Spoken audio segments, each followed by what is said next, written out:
ہے ہم چھوڑ کے اس در کو سوڑا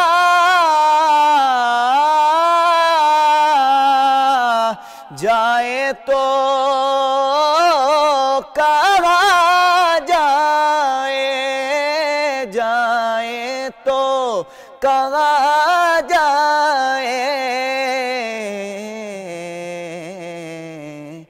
یہ عمر تمہارے ہی ٹکڑوں پہ گزاری ہے یہ عمر تمہارے ہی ٹکڑوں پہ گزاری ہے۔ اور آخری شعر ہے، سماعت کیجئے۔ نقشہ تیرا دل کش ہے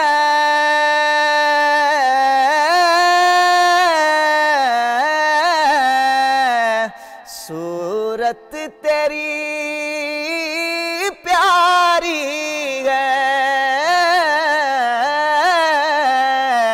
صورت تیری پیاری ہے صورت تیری پیاری ہے جس نے تمہیں دیکھا ہے سو جان سے واری ہے جس نے تمہیں دیکھا ہے سو جان سے واری ہے۔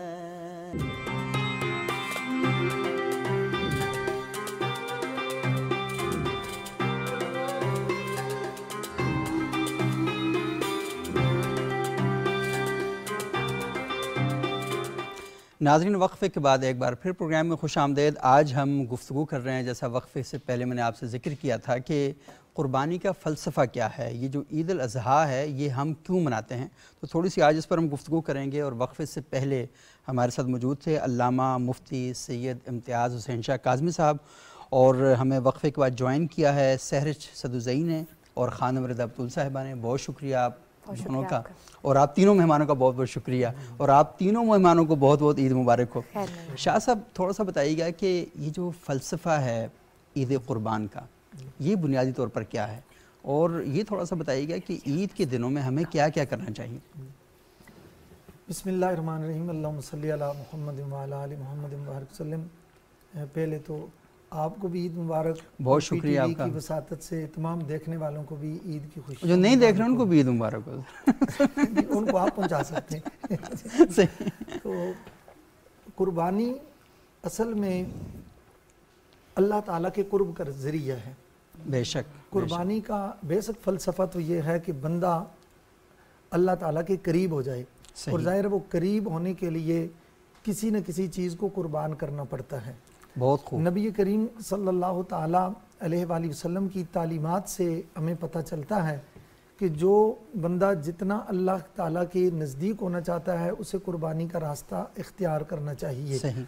اور چونکہ اسلامی تو فلسفی یہ ہے، آپ ذرا اسلامی سال پر ہی غور فرما لیں تو ابتدا محرم الحرام سے ہوتی ہے، انتہا اس کی ذو الحج پر ہوتی ہے، یعنی محرم میں بھی قربانی ہے اور ذو الحج میں بھی قربانی ہے، اور یہ وہ قربانی ہے جو اللہ کا قرب حاصل کرنے کی، اور یعنی اسلامی سال پر آپ غور کریں تو ابتدا بھی قربانی، انتہا بھی قربانی، آغاز بھی قربانی ہے، اختتام بھی قربانی ہے۔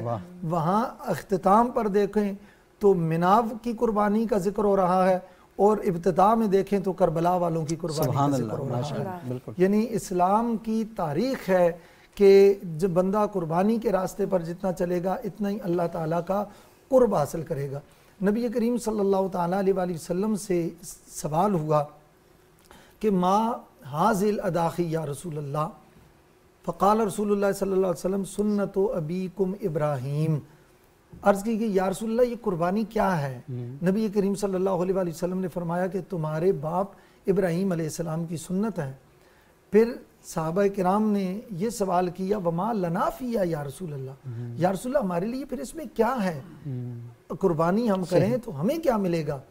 فقال النبی صلی اللہ علیہ وسلم لکل شعرۃ حسنۃ، فرمایا اس قربانی کے جانور کے جسم پر جتنے بال ہوں گے اللہ تعالیٰ اسی مقدار میں تمہیں نیکیاں عطا فرمائے گا۔ اللہ اکبر۔ اور پھر سرکار سے یہ بھی سوال اسی حدیث کا اگلا حصہ ہے، عرض کی یا رسول اللہ یہ تو بالوں کا ہے، اور جو صفوف ہے یعنی اون جو ہوتی ہے اس کے لیے کیا حکم ہے؟ آپ نے فرمایا اون میں بھی جتنے بال ہیں اس کے برابر اللہ تعالیٰ آپ کو نیکیاں اور اجر و ثواب عطا فرمائے گا۔ قربانی کا بنیادی فلسفہ تو یہ ہے کہ اللہ تعالیٰ کا قرب حاصل کیا جائے، اللہ تعالیٰ کے قریب ہوا جائے۔ اور جیسا کہ پہلے آپ نے ابتدا میں قرآن پاک کی وہ آیت تلاوت کی کہ اللہ تعالیٰ کو نہ تمہارا گوشت پہنچتا ہے نہ یہ خون پہنچتا ہے مگر تقویٰ پہنچتا ہے۔ تقویٰ اللہ تعالیٰ اور تقویٰ یہ وہ ذریعہ ہے جو اللہ تعالیٰ کی قرب کا سب سے بڑا مستند ذریعہ ہے۔ اور پھر قربانی کا فلسفہ یہ بھی ہے کہ یہ نہیں کہ صرف سال کے بعد جانور کو قربان کر دیں تو ہم سمجھیں گے کہ ہم نے قربانی کی حقیقت کو پا لیا ہے۔ قربانی ہر روز ہمیں کوئی نہ کوئی چیز قربان کرنے کا درس دیتی ہے۔ مثال کے طور اپنی خوشیوں کو قربان کریں دوسروں کو آسودگی دینے کے لیے، اپنے وقت کی قربانی دیں دوسروں کو خوشیاں دینے کے لیے، اور اسی طرح اپنی کچھ چیزوں کو اپنے مال کو قربان کریں دوسرے کے چہرے پر مسکراہٹ لانے کے لیے۔ یہ کیسی قربانی ہے کہ جس کے گھر میں گوشت تو تقسیم ہو رہا ہے اور اس کے پڑوس میں یتیم کے بچے اس دن بھی کعوے کے ساتھ روٹی کھا رہے ہیں، سبزی کے ساتھ روٹی کھا رہے ہیں۔ تو یہ آپ اپنے جاننے والوں کو اور بڑے بڑے جو لوگ ہیں ان کو آپ قربانی کا گوشت پہنچائیں، اور غرباء، مساکین، نادار، یتامہ جو ہیں پڑوس میں اس دن بھی اگر گوشت سے محروم رہیں تو یہ ہم نے قربانی کا وہ فلسفہ نہیں پایا۔ کسی کے چہرے پر مسکراہٹ لانا میں سمجھتا ہوں یہ بھی بہت بڑی قربانی ہے، کسی کو خوشیاں دینا یہ بھی بہت بڑی قربانی ہے۔ اور نبی کریم سید عالم صلی اللہ تعالیٰ علیہ وآلہ وسلم کا معمول تو یہ ہے، عید والے دن سیرت کی کتابوں میں آتا ہے کہ نبی کریم صلی اللہ علیہ وسلم تشریف لے جا رہے ہیں تو عیدگاہ کی طرف راستے میں دیکھا ایک چھوٹا سا بچہ رو رہا ہے اور پھٹے ہوئے کپڑے ہیں، پراگندہ بال ہیں اور غبار سے جسم اٹا ہوا ہے۔ نبی کریم صلی اللہ علیہ وسلم پاس گئے، آپ نے فرمایا ما یبکی کا یا بنیا، اے پیارے بیٹے تو کیوں روتا ہے؟ اب ظاہر ہے جس کو رسول اللہ بیٹا کے کر پکارے ہیں اس کا مقدر عرش پر نہیں پہنچ گیا ہوگا، اس کی عزتوں کو تو معراج نصیب ہو گئی ہوگی جس کو رسول اللہ صلی اللہ علیہ وآلہ وسلم بیٹا کے کر پکارے۔ نبی کریم صلی اللہ تعالیٰ علیہ وآلہ وسلم کے ساتھ اسنین، کریمین، طیبین، طاہرین، راکعین، ساجدین، امامین علیہم السلام، یہ بھی دونوں رسول اللہ صلی اللہ علیہ وسلم کے ساتھ ہیں۔ سرکار تشریف لے گئے تو پوچھا کہ کیوں روتا ہے؟ تو عرض کی یا رسول اللہ میرا باپ فوت ہو گیا ہے اور میں یتیم ہوں، میرے پاس کپڑے بھی نہیں ہیں، کھانے کے لیے بھی کچھ نہیں ہے، اس لیے جب بچوں کو میں دیکھ رہا ہوں وہ خوشی اور مسرت کے ماحول میں ہیں اور شاداں و فرحاں ہیں تو اس لیے میں پریشان ہوں۔ تو نبی کریم صلی اللہ علیہ وآلہ وسلم وہیں سے واپس پلٹے اس کو لے کر۔ علامہ اقبال نے کیا خوبصورت بات کی کہ خدا کے بندے تو ہیں ہزاروں، بنوں میں پھرتے ہیں مارے مارے، میں اس کا بندہ بنوں گا جس کو خدا کے بندوں سے پیار ہوگا۔ نبی کریم صلی اللہ تعالیٰ علیہ وآلہ وسلم سے جب اس نے پوچھا کہ آپ کون ہیں تو سرکار دو عالم صلی اللہ علیہ وسلم نے تو ابھی تعارف نہیں کرایا، جب لے کر گئے اور نبی کریم صلی اللہ علیہ وسلم حضرت ام المؤمنین عائشہ صدیقہ رضی اللہ تعالیٰ عنہ کو فرمایا کہ اس کو نئے کپڑے دیں، اس کو تیار کریں۔ تیار کرنے کے بعد یہ عجیب ایک انداز لوگوں نے دیکھا کہ ایک ہاتھ میں امام حسن علیہ السلام کا ہاتھ ہے، ایک ہاتھ میں امام حسین علیہ السلام کا ہاتھ ہے، اور اس کو رسول اللہ نے کاندھوں پر بٹھایا ہوا ہے۔ یعنی رسول اللہ صلی اللہ علیہ وآلہ وسلم نے اس انداز میں ہمیں سکھایا کہ غریبوں کو پریشان کر کے عید نہیں منائی جاتی، ان کو خوشیاں دے کر عید منائی جاتی ہے۔ وہی ہے، کچھ ان کے خلق نے کر لی، کچھ ان کے پیار نے کر لی، کچھ ان کے خلق نے کر لی، کچھ ان کے پیار نے کر لی، مسخر اس طرح دنیا شہ ابرار نے کر لی۔ واہ ماشاءاللہ ماشاءاللہ، بہت خوب، بہت زبردست۔ اچھا خانم صاحبہ، بہت ہی پیاری اور بہت ہی اچھی گفتگو کی علامہ صاحب نے۔ مجھے تھوڑا سا یہ بتائیے گا کہ یہ اصل میں یہ بات ہر سال عید کے موقع پر علماء کرام بھی کرتے ہیں، مساجد میں بھی کی جاتی ہے، امام بارگاہوں میں بھی کی جاتی ہے، اخبارات میں فیچر شائع ہوتے ہیں، ٹی وی چینلز پر بھی ہم ساری بات کرتے ہیں، لیکن کہیں ٹرانسلیٹ نہیں ہو پا رہی لوگوں تک. کہیں ہم لوگ کسی خاص جزیرے میں تو نہیں رہ رہے، کوئی ایسا فیل ہوتا ہے کہ جیسے ہم بے عمل سے ایک جزیرے میں رہ رہے ہیں جہاں پر گفتگو تو بہت زیادہ ہو رہی ہے لیکن وہ عمل کے قالب میں ڈھل نہیں رہی. تو کیا فائدہ ہے، تھوڑا سا بتائیں کیوں نہیں ہو رہا یہ ساری چیزیں؟ سبق صاحب پہلے تو آپ کا بہت شکریہ. یہ جو آج عید الاضحیٰ کا خوبصورت پروگرام کہ جس میں میں حصہ ہوں، یہ بھی رب کی عطا ہے کہ میرے وہ حقیر سی گفتگو شاید کسی کے لیے قابل اثر ثابت ہو اور شاید کسی کو اچھی لگے، شاید اس کے لیے خوشی اور مسرت کا ذریعہ بن جائے. سبق صاحب یہ ایک بہت بڑا جذبہ ہے جو آغا صاحب نے بھی بیان کیا.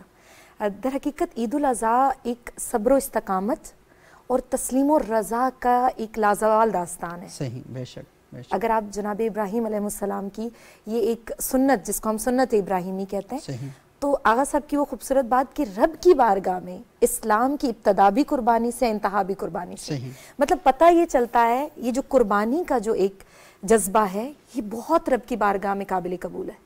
وہ جب کہا تھا نا کہ بار الہ جناب ابراہیم علیہ السلام نے وَإِذِ ابْتَلَىٰ إِبْرَاهِيمَ بِكَلِمَاتٍ کہ اے رب ذوالجلال تو مجھے یا میری اولاد میں سے کسی کو امام بنا دے یا میری ذریت میں یہ جائے. تو اللہ نے کیا کہا تھا؟ تب تک نہیں، ہاں یہ جو عہدہ ہے یہ ظالمین تک نہیں پہنچے گا. کیا مانگتا ہے یہ عہدہ؟ قربانی مانگتا ہے، قربانی مانگتا ہے، احسار مانگتا ہے، تسلیم و رضا کا جذبہ مانگتا ہے. ہم میں کتنی ہے؟ عید الاضحیٰ کا موقع آتا ہے، وہی آغا صاحب والی بات کہوے کے ساتھ. میں اگر عید الاضحیٰ سے ہٹ کے بات کروں نا سبق صاحب، کچھ دن پہلے یقین مانے، میں نے آپ کو پہلے پروگرام میں بتایا مجھے مٹن اور اتنا بیف پسند نہیں ہے. پلیٹر تھا، میریٹ میں ہماری دعوت تھی، بہت خوبصورت بڑے لیول پہ، بہت بڑے بڑے لوگوں نے وہاں پہ کھانا کھایا اور بڑے اچھے طریقے انداز میں کھایا. اور اتنا بچا میں سیرش کو مخاطب کر کے بات کہوں گی، اتنا زیادہ بچا کہ انہوں نے کہا یہ لے جائیں واپس. لیکن اس لہجے میں یہ ایک چیز سوچ رہی تھی کیونکہ میں نے ایک منظر دیکھا تھا آتے ہوئے، یہ بالکل چوک میں نا میریٹ میں جب آتے ہیں تو یہی راستہ ہے نا، راستے میں ایک بندہ بیٹھا تھا، شام کا وقت تھا، اس بندے کے جسم پر کپڑا نہیں تھا اور جو قمیض تھی وہ اس کو اوڑھ کے سو رہا تھا. ایسا ہی ہے. یہ صرف عید الاضحیٰ کے موقع کا جذبہ نہیں ہے احسار اور قربانی کا. میں نے اس ٹائم پہ کوئی 16-17 لوگ تھے ہم لوگ، میں نے کہا اس سارے کھانے کو پیک کریں. کیا ہے قربانی، کیا ہے احسار، کیا ہے جذبہ؟ اس کھانے کو پیک کروایا اور جب اس بندے کے سامنے وہ کھانا گیا ہے نا سبق صاحب، جو اس کی خوشی اور انتہا تھی، اس نے اٹھا کے کیا ہے کہ یہ تو میں نے کبھی کھایا ہی نہیں جو آپ نے مجھے آج دیا ہے، میں نے کبھی کھایا نہیں. تو میں نے اس سے دوبارہ پوچھا کیا تم نے گوشت نہیں کبھی کھایا؟ کہا مجھے صرف بند ملتا ہے، ایک بند اور دہی کی ایک چھوٹی سی ڈبی. راحت کے سامنے وہ بیٹھا ہوا تھا. کہنے کا مطلب یہ ہے کہ عید الاضحیٰ کے موقع پر صرف گوشت کو نہ تقسیم کریں. آپ جا رہے ہیں کسی اونچے جگہ پہ جا رہے ہیں، دعوتوں پہ جا رہے ہیں، آپ اپنے حصے کا کھانا پیک کروائیں اور وہ کسی غریب کو جا کے دیں. آپ کے گھر میں اچھا بن رہا ہے اس کا کچھ ایک حصہ ضرور کسی کو دیں. اور وہ کہا آغا بہجت کا ایک بڑا خوبصورت جملہ ہے، پروردگار عالم ان کو جوار رحمت کرے، اور ان کے چہرے کی زیارت بھی اتنی خوبصورت ہوتی تھی کہ انسان دل خوش ہو جاتا. تو وہ ایک بات کہتے تھے کہ تمہارا دن اور رات کا گزرنا تم پر ایک بہت بڑا بوجھ ہے. جب پوچھا گیا کیوں؟ کہا کیونکہ جب تم دن اور رات کو کھا پی کے سوچتے ہو تو تم پہ بوجھ یہ کہ کیا تمہارا ہمسایہ تو نہیں بھوکا سو رہا، کہ اس کو تو کوئی تکلیف نہیں ہے. عید الاضحیٰ کا یہ جذبہ قربانی کا، گوشت کو تقسیم کرنے کا 3 دنوں میں ختم نہیں ہو جانا چاہیے. انسان وہ ہے، تقوی اس میں ہے، قربانی کا جذبہ اس میں ہے کہ یہ سالہ سال باقی رہے تھوڑا تھوڑا کر کے. آپ کے گھر میں میڈ ہے، کام کر رہی ہے، آپ اپنا بچا ہوا کھانا ڈسٹ بین میں پھینک رہے ہیں، اس کو نہیں دے رہے ہیں. کیوں؟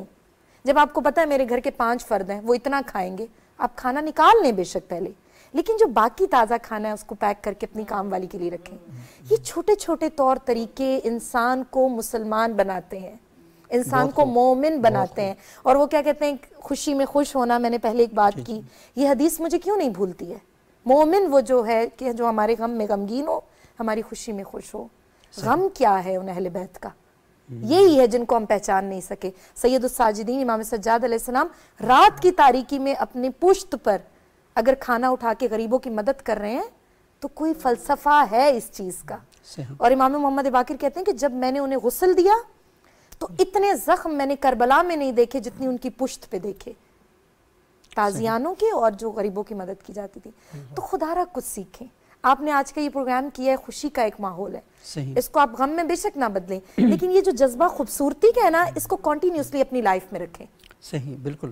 اور کیونکہ جب تک آپ وہی بات ہے کہ وہ عمل سے غافل ہوا مسلمان بنا کے تقدیر کا بہانہ، جی، تو آپ اپنے اعمال کو یہ کہتے ہیں بھائی کیا کریں جی، حالات ہی ایسے ہیں، کیا کریں، حالات ہم نے خود سبق صاحب پیدا کیے، ہم نے خود کریٹ بھی کرنے ہیں، آپ ہم نے بگاڑی بھی خود ہیں، آپ نے ایک لہجے میں اگر اس انسان کی زندگی کو خوشی دی ہے تو ہر بندہ اپنی اپنی جگہ پہ یہ منظر دیکھ رہا ہے. آپ روڈ سے گزر رہے ہیں سیرش، کتنے ایسے لوگوں کو ہماری نگاہیں دیکھتی ہیں، کبھی نہ کبھی آپ جا کے اس کی مدد کر دیں. ضروری نہیں کہ آپ اسی ٹائم اگر آپ صاحب استطاعت نہیں ہیں، آپ کو ذہن میں آیا کپڑے، ہمارے الماریاں بھری پڑی ہوتی ہیں، صحیح، ہمارے گھر ایسے کبرڈز بھری پڑی ہوتی ہیں کہ ہم نے کبھی شاید مہینے 3 مہینے اس سوٹ کی باری نہ آتی ہو، کبھی ایک ہی بار پہنا ہے زندگی میں، لیکن آپ نے لٹکا اور عید الاضحیٰ پہ میں ایک اور پیغام دینا چاہوں غرارے ہیں، مردوں کے کئی ایسے سوٹ ہیں. اچھا، میں کئی ایسے لوگوں کو جانتا ہوں کہ جن کو اللہ تعالیٰ نے بڑی مال اور دولت سے نوازا ہے، لیکن ان کے گھروں میں ٹوٹل 3 سوٹ ہیں، ہاں، اور یہ بھی بہت عرصہ میں ان یہ بھی لوگوں کو بہت دیکھتا ہے، ہوں. بالکل. اچھا، اس سوسائٹی میں یہ میں بتاؤں کہ جہاں بہت سے ادارے چل رہے ہیں، جی، آپ دیکھیں پاکستان میں مدارس کا ایک بہت بڑا نیٹ ورک چل رہا ہے، بالکل ایسا ہی ہے، اور تمام مکاتب ہے فکر کے مدارس ہیں. اچھا، اس کے علاوہ ویلفیئر کے بہت بڑے بڑے ادارے چل رہے ہیں. آپ کو پتہ ہے دنیا کی سب سے بڑی ایمبولینس سروس اس ملک کے اندر چل رہی ہے، یہ انہی لوگوں کے پیسوں سے چل رہی ہے. سب یہاں پہ اگر میں بات کروں تو جہلم کی ایک بہت ویلفیئر ٹرسٹ ہے، میں نام نہیں لینا کیونکہ انہوں نے منع کیا ہے، نام نہیں، لیکن میں بڑی متاثر ہوں ان سے. رچ فیملی ہے امریکہ کی، وہ رچ سے rich, 5 top of the 5 list میں وہ ایک بندہ آتا ہے. صحیح. اور وہ کہتے ہیں کہ میری کامیابی کا راز یہ ہے، کوئی پڑھے لکھے نہیں ہے، کوئی ڈگری ہولڈر نہیں ایسے ہی ہے، بالکل. ہاں، کہتے ہیں کامیابی کا میرا راز یہ ہے، ہر مہینے، سال میں ایک دفعہ نہیں، ہر مہینے کتنی بوریاں وہ اس دن بتا رہے تھے، آٹے، چینی، گھی، یہ جو راشن ہوتا ہے گھر کا، ایک بوری جہلم کے ہر غریب گھر میں جاتی ہے، ہر غریب گھر میں وہ بوری اور وہ راشن جاتا ہے. ایسے ہی ہے. ایسے میں کہہ رہا ہوں کہ تو لوگوں کی کامیابی کا راز ہے کہ آپ بانٹیں. ایسے ہی ہے، کیونکہ آپ جتنا بانٹتے ہیں اللہ تعالیٰ اتنا آپ کو دیتا ہے. یہاں اسلام آباد کے اندر کئی لوگ ہیں، یہاں پر بھی ایک ادارہ ہے، وہ کھانے پکانے کا کام کرتے ہیں، لیکن 3 ٹائم 300 لوگ ان کے فری دسترخوان سے کھانا کھاتے ہیں. اس ملک کے اندر سارے ادارے موجود ہیں، اور اس قوم کے اندر اللہ تعالیٰ نے اتنا بڑا پوٹینشیل دیا ہے. ایسا ہی ایسا ہی. لیکن اصل میں وہ حادثہ ہے، اس حادثے کو رویے میں کیسے بدلنا ہے، اس حادثے کو قدر کے سانچے میں کیسے ڈالنا ہے. تو یہ جو قدر کے سانچے میں ڈالنے کا کام ہے، یہ ممبر و محراب کا ہے. ایسا ہی. یہ اسکول، کالج، یونیورسٹیز میں بیٹھے ہوئے اساتذہ کا کام ہے. یہ میڈیا کا کام ہے کہ لوگوں کو بتائیں کہ جو ویلیو سسٹم آپ کے پاس موجود ہے، اسے حادثے کے طور پر اڈاپٹ نہ کریں. جی، مطلب آپ دیکھیں کہ زلزلہ آیا، یہی قوم تھی، اس نے میں نے تو کیونکہ کور کیا اس زلزلے کو، کراچی سے، لاہور سے، معاون اپنے بچوں کو دھکے دیے کہ نکلو اور جاؤ جا کے ان لوگوں کی مدد کرو. تو یہ اس قوم کا جذبہ ہے، لیکن وہ جذبہ قدر کے سانچے میں نہیں ڈھل سکتا. وہ ناکامی کس کی ہے؟ وہ ناکامی اس ملک کے اشرافیہ کی ہے، وہ ناکامی اس ملک کے علماء کی ہے، وہ ناکامی اس ملک کے ان لوگوں کی ہے جو میڈیا پر بیٹھے ہوئے ہیں، ممبر و محراب پر بیٹھے ہوئے ہیں، اسکول کالج یونیورسٹی میں بیٹھے ہوئے ہیں، کہ وہ ان جذبات کو مین سٹریم نہیں کر سکے، وہ نہیں بنا سکے. اب آپ دیکھیں کہ سیرش ہمارے ساتھ بیٹھی ہے، میں پچھلے پروگرام میں بات کی تھی کہ ایک چھوٹا سا انیشیٹو لیا نا، اور 3 بچوں کا انیشیٹو تھا، 250 بچوں تک پہنچ چکا ہے. بہت بڑی بات ہے. تو اس کا مطلب کیا ہوا کہ چھوٹا سا انیشیٹو اب یہ ان بچوں کے لیے کتابوں کا بندوبست بھی کر رہی ہیں، ان بچوں کو ایک اسکول میں پڑھا رہی ہیں، اور بہت اچھی تعلیم وہاں پر دے رہی ہیں. اس کا مطلب ہے کہ آپ کہیں سے انیشیٹو لیں گے، آغاز کریں گے نا، تو وہ جیسے حضرت علی کا ارشاد ہے نا، کہ آپ جب نئے کام کا ارادہ کرتے ہیں تو کائنات کی خیر کی تمام طاقتیں آپ کے ارادے کو بڑھانے کے لیے تیار ہو جاتی ہیں. اور سبق صاحب یہ جملہ غلط نہیں ہے، آپ بھرے ہوئے تلاطم سمندر کو بھی دیکھتے ہیں نا، تو وہ بھی ایک ایک قطرے سے مل کے سمندر بنا ہے. ہم معاشرے کی ضرورت یہ ہے کہ ہم سمجھیں کہ ہماری چھوٹی سی نیکی زائگا اور رائگا نہیں جا سکتی. آپ مدد کر رہے ہیں، سیرش مدد کریے، 3 لوگوں سے 150 ہو گئے، ابھی پتہ نہیں کتنے لوگ اس کے پاس آئیں گے. خیر کا ارادہ کریں، اور خیر اس طرح سے بڑھتا ہے کہ آپ کے وہم و گمان میں بھی نہیں چیز ہوتی کہ یہ بڑا کیسے ہے. اصل مسئلہ یہاں پر صرف چھوٹا سا ہے ٹرسٹ کا. ایسا ہی ہے ٹرسٹ کہ لوگ جہاں اعتماد کرتے ہیں وہاں پر دل اور جان قربان کر دیتے ہیں. بالکل. جہاں پر ان کو شک پیدا ہو جاتا ہے کہ میرا دیا ہوا روپیہ کسی غلط جگہ خرچ ہو رہا ہے، یا میرا دیا ہوا روپیہ مستحق تک نہیں پہنچ رہا، تو وہاں پرابلم کریٹ ہوتی ہے. جہاں ٹرسٹ ہے تو وہاں تو لوگ کر رہے ہیں. اچھا سیرش، تھوڑا سا آپ یہ بتائیے گا، ایک تو تھوڑا سا مجھے بتائیں کہ گفتگو بہت زیادہ عید کے حوالے سے تھوڑی سی ثقیل نہیں ہوگی؟ تھوڑی سی نہیں، ضرورت ہے، یہ بات بھی ضرور کرنی چاہیے، لیکن تھوڑا سا لوگوں کو یہ نہ کہنا کہ یار یہ روٹین کے پروگرام کی طرح باتیں کر رہے ہیں، لیکن آپ پریشان نہیں ہونا، یہ ساری باتیں دیکھیں ہم اچھے طریقے سے کر رہے ہیں. بنیادی مقصد یہی ہے کہ آپ ماشاءاللہ اتنا اچھا اور اتنا زبردست قسم کا کام کر رہے ہیں، اسے ایک ویلیو سسٹم کے اندر ہم کیسے بنائیں. تو پریشان بالکل نہیں ہونا چاہیے آپ نے، تو ہم یہ والی بات کریں. تو سیرش آپ یہ بتائیں کہ کیا کرنا چاہیے؟ عید کا دن ہے اور یہ جو قربانی کی عید ہے، تو آپ کا ایک براہ راست رابطہ ہے ایسی کمیونٹیز کے ساتھ کہ جن کے پاس کھانے کے لیے، پینے کے لیے، پہننے کے لیے، رہنے کے لیے کچھ نہیں ہے، تو کیسے ہم ان تک اپروچ کریں؟ ایک پازیٹیو اپروچ کیسے کی جا سکتی ہے؟ سبوک صاحب، ان سے ایک سوال یہ بھی کریں کہ یہ جو فریضہ کی ماشاءاللہ سے آپ ایک چلا رہی ہیں، میں اگر ان سے سوال کروں تو آپ ان تہواروں کو اس دن کیسے مناتے ہیں؟ مطلب کیا ایکٹیویٹیز ہوتی ہیں بچوں کی؟ سبوک بھائی پہلے تو آپ کا مجھے ویسے ڈر لگ رہا تھا کہ میں خانم اگلی دفعہ یہاں نہ بیٹھ جائیں گے. نہیں، میں یہ جاننا چاہ رہی ہوں کہ وہ بچے جن کے لیے یہ جگہ آپ کو مبارک، ویسے خوف لگا رہتا ہے نا. جی مذاق کر رہا ہوں، آپ ہی جائیں تو ویلکم. سبوک بھائی پہلے تو یہ کہ آپ کا جو سوال ہے اس کو میں پہلے کنٹینیو کروں گی. جو میم ردا نے بات کی کہ مطلب بڑے بڑے ہوٹلز میں جو کھانا ضائع ہو رہا ہے، میری جو سب سے زیادہ آئی تھنک ایک میموری جڑی ہوئی ہے جس میں بےعزتی کا بہت زیادہ انوالومنٹ ہے اور سخت قسم کی بےعزتی. میں اسکول میں تھی، نیو لال آزار کے جو ہے نا وہاں پر برانچ تھی جس اسکول میں پڑھتی تھی، وہاں کی کوآرڈینیٹر وہاں پر چھٹی کلاس میں سبوک بھائی وہ نہیں ہوتا جو ایونٹس ہوتے ہیں، پہلی دفعہ ہم کیونکہ چھٹی کلاس میں ہمیں اجازت ملی تو ہم نے ایک ایونٹ شام کو اٹینڈ کیا، اور اس ایونٹ کی کنکلوژن میں جو بھی تھی اس میں کھانا تھا. اور ہم کیونکہ کلاس 6 میں تھے تو پورا اسکول مطلب 300 بچے ہوں گے یا 400، چھوٹی سی برانچ تھی. سبوک بھائی اگلے ہم پارٹی کی، ہمیں مزہ آیا، ہم واپس چلے گئے. ہم صبح جب اسکول آئے ہیں نا، ہم لائنوں میں کھڑے ہوئے ہیں اسمبلی کے طور پہ، اور ہماری کوآرڈینیٹر آ گئی ہیں، اور جتنا انہوں نے ہمیں بے عزت کیا، اور وہ بے عزت کیوں کی ہے انہوں نے، مجھے آج تک وہ یاد ہے، انہوں نے کہا ہے کہ یہ آپ لوگوں نے کھانا کھایا یا یہ جانوروں نے کھانا کھایا. انہوں نے کہا کہ اتنی پلیٹوں میں چیزیں ضائع ہوئی ہیں. انہوں نے کہا کہ آپ لوگوں کو یہ احساس ہے کہ اگر آپ لوگ کھانا ضائع نہ کرتے تو یہ جو اسکول کے ورکرز ہیں ان کو وہ کھانا مل جاتا، اور آئندہ اگر آپ لوگ اس طرح کی حرکت کریں گے تو نہ میں نے کبھی کوئی پارٹی دینی ہے اسکول میں اگر آپ لوگوں کو تمیز نہیں ہے کہ کھانا کھایا کیسے جاتا ہے. پھر انہوں نے ہمیں بتایا کہ پلیٹ میں پہلے آپ ڈالیں، اتنا ڈالیں جتنا کھا سکتے ہیں، اور اس کے بعد دوبارہ ڈالیں. کوئی چور لگے ہوئے ہیں کیا ہو گیا کہ کھانا کیوں پلیٹ میں آپ نے بھر لی ہے؟ کوئی اور شادیوں میں بھی سبوک بھائی ہم پہلے والی جو بوٹی میں نے ڈال لی ہے وہ دوسری دفعہ نہ ملے، ایسا نہیں، ان کو ہمیشہ یہ ایک احساس ہوتا ہے کہ کمی ہو جائے گی، فوڈ کی کمی نہیں ہوتی. تو سبوک بھائی یہ ویلیو سسٹم میں کمی ہوتی ہے، ہاں یہ ایک خود کمی ہوتا ہے بندہ اس وجہ سے. بالکل.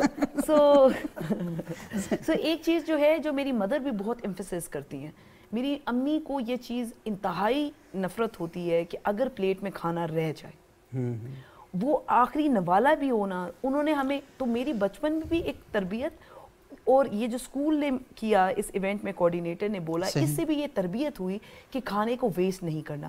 ابھی بھی اگر میں شادی میں کسی بھی جاؤں، کوئی ایسی ایکٹیویٹی میں جاؤں، تو سبوک بھائی میں ایک ناظرین کو بتانا چاہوں گی کہ ایک جو میں نے اپنا ایک فلسفی ہے کہ پہلے میں 1 چمچ ڈالتی ہوں، پہلے وہ ختم کرتی ہوں، پھر میں دوبارہ، مطلب کتنی بندہ آپ دوبارہ اٹھ جاؤ، کیا فرق پڑتا ہے؟ اگر آپ کو بھوک لگی ہوئی ہے تو آپ دوبارہ اٹھ کے ڈال لو. کوئی ایسا تو نہیں ہوگا کہ لوگ کہیں گے کہ آپ ڈال کیوں رہے ہیں دوبارہ، لیکن ضائع نہ ہو. شادیوں پہ اور ہمارے ملک میں اس طرح کے تہواروں پہ ضائع ہوتا ہے.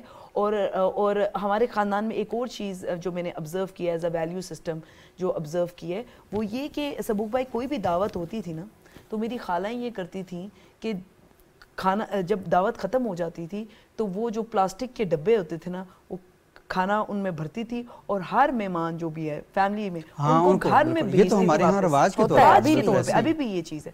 سو میرا بھی یہ سو ہمیں جو تربیت ہے جو آپ نے بات کی، ایک تو اس کے لیے جو ہے. اور اچھا سرش، یہاں پر چھوٹی سی ایک بات سوری میں آپ کو کٹ کر کے یہ کروں گا کہ یہاں اسلام آباد میں اور پاکستان میں جو ہوٹلز ہیں تو وہاں جب کھانا رات کو بچ جاتا ہے تو اصل میں یہ خیالات میرے ذہن کے اندر بھی تھے نا، تو پھر میں لازمی جا کے ایڈمنسٹریشن سے باتیں کرتا ہوں کہ آپ کیا کرتے ہیں. تو اچھا انہوں نے بتایا کہ وہ 2-3 چیزیں ہوتی ہیں. اگر کھانا کوئی بہت ہی اچھی کوالٹی کا ہے تو یہ جو چھوٹے ہوٹلز ہیں ان کو فروخت کر دیتے ہیں. ٹھیک ہے. ایک یہ کرتے ہیں، اور دوسرا یہاں پر جو ادارے ہیں، عیدی سینٹر ہے یا باقی جو ادارے ہیں، مدارس ہیں، تو وہ ان کو بھیج دیتے ہیں کہ وہاں پر کھانا وہاں ضائع نہیں ہوتا.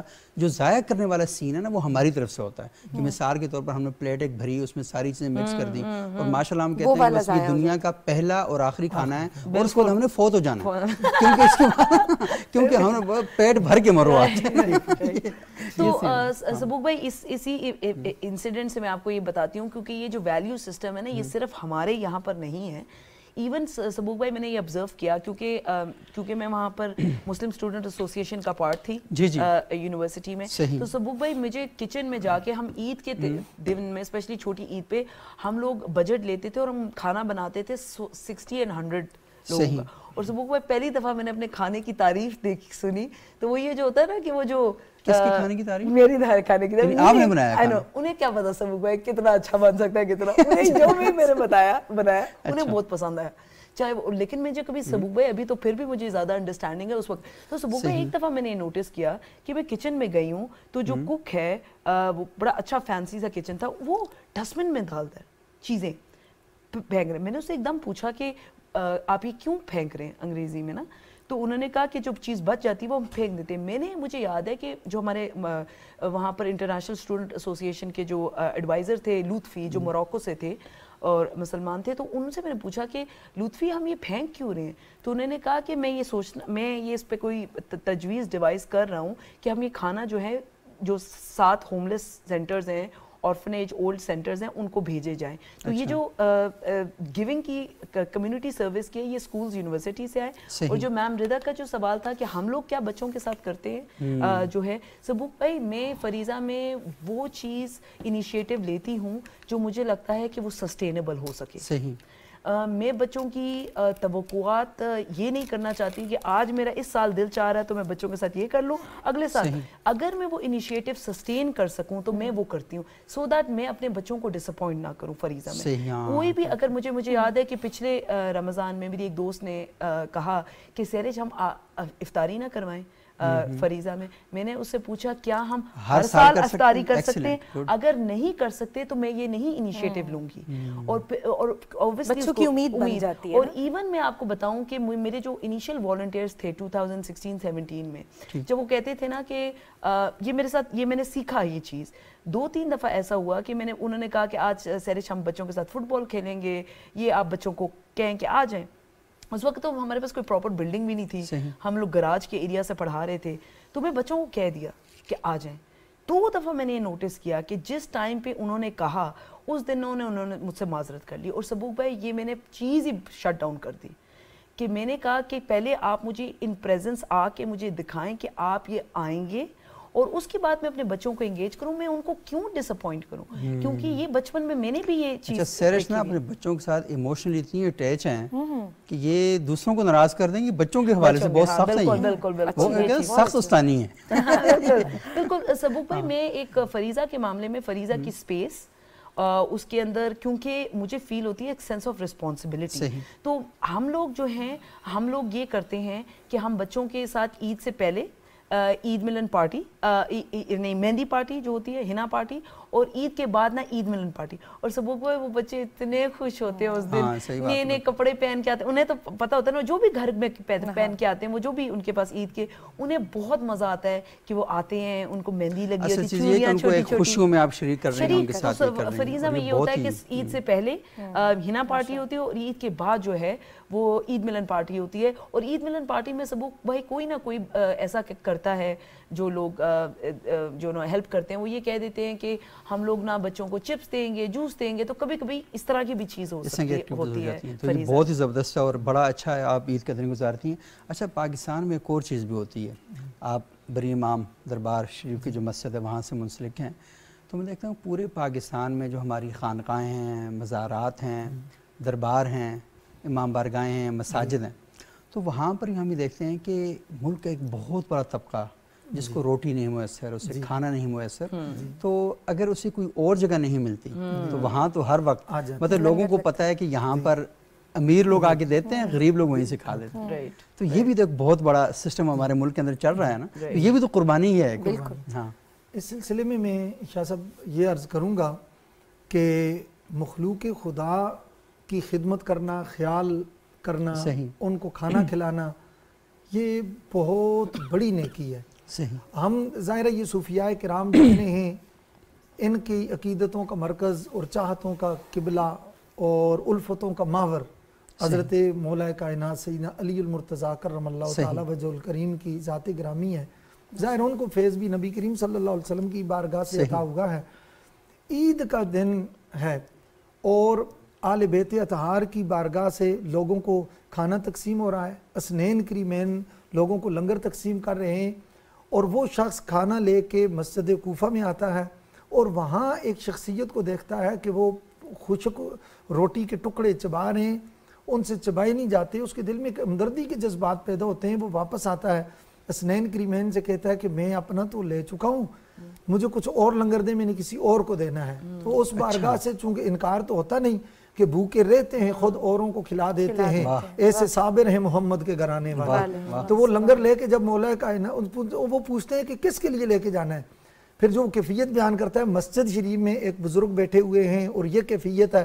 یہ بات سن کر اسنین کریمین دونوں رو پڑتے ہیں. وہ پوچھتے ہیں کہ آپ کیوں روئے ہیں؟ فرمایا جن کے لیے تم لنگر مانگ کے لے کے جا رہے ہو یہ انہی کا لنگر چل رہا ہے. اس شخصیت کو مولا کائنات سیدنا علی المرتضیٰ کرم اللہ تعالی وجہ الکریم کہتے ہیں. اب دیکھ لیں جتنے سلاسل طریقت ہیں, ظاہر ہے ان کا محور و مرکز مولا کائنات علی مرتضیٰ کی ذات ہے. حضور شہنشاہ بغداد حضور غوث پاک رضی اللہ تعالیٰ عنہ کے ساتھ جتنے منسلک ہیں, خواجہ غریب نواز رضی اللہ تعالیٰ عنہ, میں خود دیکھا, میں نے غوث پاک کی بارگاہ میں وہاں بھی جا کر دیکھا. خواجہ غریب نواز رضی اللہ تعالیٰ عنہ کے عرس میں 2011 میں گورنمنٹ آف پاکستان کی طرف سے میں وہاں شریک ہوا. تقریباً 8.5 لاکھ زائرین نے اس وقت عرس میں شرکت کی. تو بھوکے لوگ آتے ہیں, جس وقت بھی آئیں تو ان کو جو ہے کھانا دیا جاتا ہے. اسی طرح یہ نہیں پوچھا جاتا کہ آپ کا مذہب کیا ہے, نہ مذہب پوچھا جاتا ہے نہ مسلک پوچھا جاتا ہے. ایک میں بلکہ آپ کو دلچسپ بات سناؤں, میں وہاں حاضری دے کے جب باہر نکلا تو ایک ہندو تھا, تو میں نے اس کو دیکھا وہ چابیاں خواجہ صاحب کے بعد چوکھٹ پر چھوڑ کر اس کو اٹھا رہا تھا. میں نے کہا کیوں یہ اٹھا رہے ہو؟ اس کا اپنا ایک عقیدت ہے. کہنے لگے جی یہاں ہم حاضری دیتے ہیں. میں نے اس سے پوچھ لیا, میں نے کہا بھائی ہم تو آئے ہیں کہ یہ اسلامک ہسٹری کے ہیرو ہیں, یہ حضور کی اولاد میں سے ہیں, اکابر اولیاء امت میں سے ہیں, اسلام کے یہ ناشر ہیں, مبلغ ہیں, آپ یہاں کیوں آئے ہیں؟ آپ یقین جانے اسے میرا ہاتھ پکڑ کے اس نے کہا یہ اوپر دیکھیے دروازے پر کیا لکھا ہوا ہے. اوپر لکھا ہوا ہے تھا در غریب نواز, در غریب نواز. میں نے کہا یہ لکھا ہوا ہے. کہہ رہا پھر پڑھیے. ارے بھیا, میں نے کہا پھر دوبارہ پڑھا. انہوں نے کہا دیکھ لو ذرا غور سے, یہ مسلم نواز تو نہیں لکھا ہوا, یہ مسلم نواز تو نہیں لکھا ہوا, غریب نواز لکھا ہوا ہے. اس کا مطلب کائنات کا کوئی غریب بھی آئے, کسی دھرم سے کسی مذہب سے آئے, آنا اس کا کام ہے, نوازنا ان کا کام ہے. نوازنا ان کا کام ہے, اور ہماری جو پوری تعلیمات ہیں اس کے اندر یہی اتنی عرض کروں گا, بری امام سرکار آپ کی قریب ہے. ہماری ایک میکسیمم اگر بتاؤں نا, تقریباً روزانہ 2000 کے قریب دیگیں یہاں تقسیم ہوتی ہیں. جن غرباء مساکین کے گھر کھانا نہیں پکتا, وہ دن کو ہوٹل بند ہو جاتے ہیں, عید کے دن ہوٹل بند ہو جاتا ہے مگر لنگر کھلا رہتا ہے. یہ ہماری روایات, علاج بالغذا ہے. اور پھر وہ غریب لوگ وہیں کھا لیتے ہیں, کھا کے وہیں فٹ پاتھ پہ سو جاتے ہیں مزار کے آتے میں.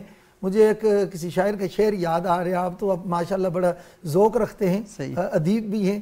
وہ کہتا ہے سو جاتا ہے فٹ پاتھ پہ اخبار بچھا کر, سو جاتا ہے فٹ پاتھ پہ اخبار بچھا کر, مزدور کبھی نیند کی گولی نہیں کھاتا. تو اس عید کے موقع پر ایک بات میں یہ بھی کہوں گا, چونکہ عید کا دوسرا دن ہے اور دوسرے دن بھی خریداری ہوتی ہے.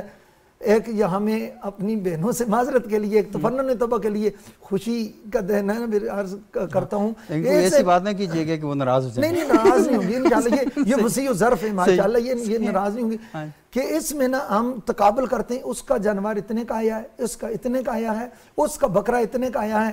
میں ایک بات یہ عرض کروں گا کہ یہ اللہ کے لیے اگر ہے تو اس میں دکھلاوا نہ کریں, ریا نہ کریں. یہ کمپیریزن اور تقابل نہ کریں. نبی علیہ السلام نے ارشاد فرمایا کہ مجھے اپنی امت میں سب سے زیادہ ڈر شرک اصغر کا ہے. عرض کی کہ یا رسول اللہ شرک اصغر کیا ہے؟ فرمایا ریاکاری, دکھلاوا. اور شکر ہے کہ ہماری خواتین جو ہے یہ قربانی کے جانور خریدنے کے لیے نہیں جاتی, ورنہ پنک بکرا اور لائٹ گرین گائے اور ڈارک بلو بیل کہاں سے ملتے. تو یہ لیکن علامہ صاحب یہ بات ہے کہ جو مر جاتے ہیں تو ان چیزوں کا بڑا خیال رکھتے ہیں. تفنن توبہ کے لیے کہہ رہا ہوں کہ الحمدللہ یہ میں نے گفتگو سنی, کتنی اچھی سوچ ہے, کتنی خوبصورت پیغام ہے اور کتنی عالی سوچ ہے, اور لوگوں کے لیے کتنے اچھے پیغام ہیں. یہ تو ماشاءاللہ جیسا کھانے کے والے سے بات کی, غریب پروری کے والے سے بات کی, لوگوں کے ساتھ تعاون کے والے سے بات کی, اور یہ تو بہت متاثر کن باتیں ہیں. کاظم صاحب آپ کی بہت ہی اہم بڑی خوبصورت گفتگو آپ کر رہے ہیں. میرا جی نہیں چاہتا کہ آپ کو روکوں, لیکن جو اسٹوڈیو والے ہیں نا یہ مجھے روک رہے ہیں بار بار. وہ یہ کہہ رہے ہیں کہ آپ پروگرام جو ہے اس کا وقت ختم ہوا چاہتا ہے. بہت بہت شکریہ مفتی سید امتیاز حسین شاہ صاحب, خانم رضا بطول صاحبہ, سہرش صدوزئی صاحبہ. اور ناظرین آپ نے گفتگو سنی, اور سب سے امپورٹنٹ اور سب سے بنیادی بات یہ ہے کہ ریاکاری سے اپنے آپ کو بچائیں. اللہ کے لیے جو کام ہے وہ اللہ ہی کو پتہ ہونے چاہیے. صدقہ اور خیرات اس طریقے سے دیں کہ دوسرے ہاتھ کو پتہ نہ چلے. یہی ہماری دینی روایات ہیں اور یہی دین ہمیں سکھاتا ہے. اگلے پروگرام تک کے لیے اجازت دیجیے گا. بہت بہت شکریہ. اللہ حافظ.